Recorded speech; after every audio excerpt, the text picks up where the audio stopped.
I have no idea what I'm doing. I mean, I do have ideas, but I have no idea if those ideas will be good or bad. And while some of them turned out to be good ones, I've also had some not so good ideas that seemed like they would be good while I was working on them until they backfired on me. Alright, this is still a relatively new channel, being less than a year old. And despite me having a much older channel that I've all but abandoned, this is the first time I've actually taken content creation seriously. And I'm still kinda learning the ropes, trying to establish myself. I haven't even found a specific niche for myself yet, beyond just video essays about YouTube. So to have people coming to me, seeking advice on how to blow up on YouTube, it's like, why are you asking me? I don't know. Like, I'm thankful I'm in a position where I can inspire other creators, and I do appreciate almost everyone who's reached out to me. It's just that there's so many of you and so much to cover and talk about that I just don't know. And as much as I want to help people, I also feel kind of uncomfortable about it. Like, I shouldn't be giving advice to people.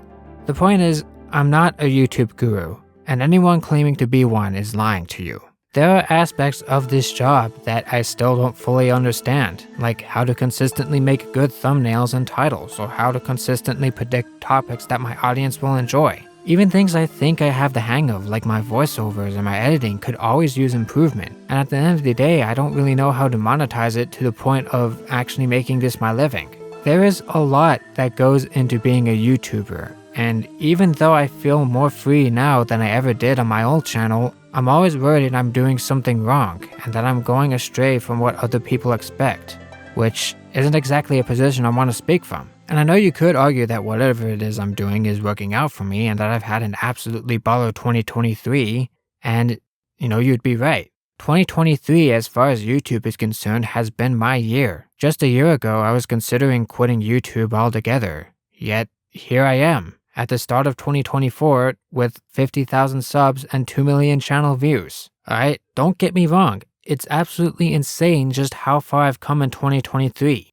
But I'm not even the best example of a new channel blowing up last year. There's a YouTuber called A.O. Odwin, who's probably one of my favorite YouTubers right now, who's had an absolutely baller 2023, and has reached well over 60,000 subs, up from 3,000. There's another guy with actual YouTube experience called Zachary Smeagol, I don't know how to pronounce your last name, sorry, that had a video of his in 2023 blow up beyond even my Ludwig video and now has more than 90,000 subscribers. And I'm sure there are other brand new YouTubers I don't even know of that already have a silver play button. Actually, there is one I know of, Arch. He makes these incredibly detailed videos on weapons balancing in games and he has over 100k. Alright, I am not the only one here. And so far, I feel like outside of a few cases, I haven't really been as consistent as either Odwin, Zach, or Arch. And that's not to say they know exactly what they're doing either. Every YouTuber at every caliber has their own convoluted history on the site, and many of them have no idea how they got where they are beyond just keeping at it for years upon years. And that's ultimately the only reliable advice I can give. Have patience. Your first few years of YouTube will suck. And your content will suck too. My old videos certainly did, I can't stand to watch them. And I'm sure a future version of myself will feel the same way about this video. Which is a good thing, alright? That's a sign that you're improving your craft bit by bit. It is a massive time and eventually money commitment that you'll spend several years fumbling before it goes anywhere. But as long as you keep learning from each upload and you don't get too lost in the numbers, you'll eventually have a little corner of the internet to yourself. So long as you remember to just have fun. As for some of the specifics on how I do things and what I use, I guess I can divulge some of that, although I would keep in mind that this is the way I do things, and what works for me may not work for you, especially if you're doing something like daily uploads that requires efficiency. But for the curious, I write my scripts on a Google Doc, usually in bullet points so I can easily read off of my phone when I go to record the voiceover in my closet to limit echo and outside noise. And I record into Audacity using a Rode NT USB Plus microphone on an extension cord. No, you don't need XLR or an interface or anything if you're just starting out. You can get pretty far with just a USB mic. Then I compress and edit my voiceover down right in Audacity before bringing it over to FL Studio to do some EQing and de-essing, which is probably overkill that it is possible to do it all in Audacity, but I already got FL for music production, so why not? Then once I have my processed voiceover, that's when I import it into HitFilm Pro to edit my video around it. I wouldn't recommend using HitFilm right now, but again, as it stands, the version of it I have works for me and my aging laptop.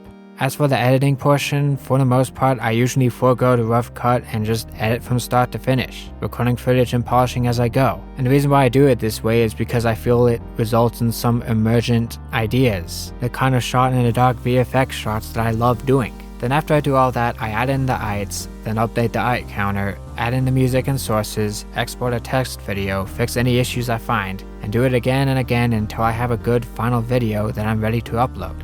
Then I make captions using Subtitle Edit, then a thumbnail with Affinity Photo, then I upload the video with the thumbnail and captions to YouTube and call it a day. Rinse and repeat. This is a workflow and gear set that took me 5 or 6 years and several setbacks to settle on. And I'm sure as I get new hardware and finally make the jump to DaVinci Resolve, this will all change once again. But if you're starting out, I wouldn't exactly worry about all that. All you really need is a Samsung Meteor Mic, a half-decent computer, any of the free video editors out there, maybe a half-decent phone camera if you plan to record footage, and some patience and a willingness to learn on your own. So yeah, that's my incredibly generic and probably shitty advice on how to YouTube. And if you're not gonna listen to me because I'm only halfway towards having a silver play button, I highly recommend watching Super Eyepatch Wolf's video on YouTube Gurus, where he, as someone with over 1 million subs and many years under his belt, goes into detail on what it's like to be a YouTuber, and whether or not you should even be one, and how this ranking thing YouTube Studio does is the worst thing about the job by far, including all the copyright bullshit. He does a much better job at explaining everything than I ever could. And if there's anything you take away from my video, well, 1, stay away from Adobe, and 2, watch Super Eyepatch Wolf's video.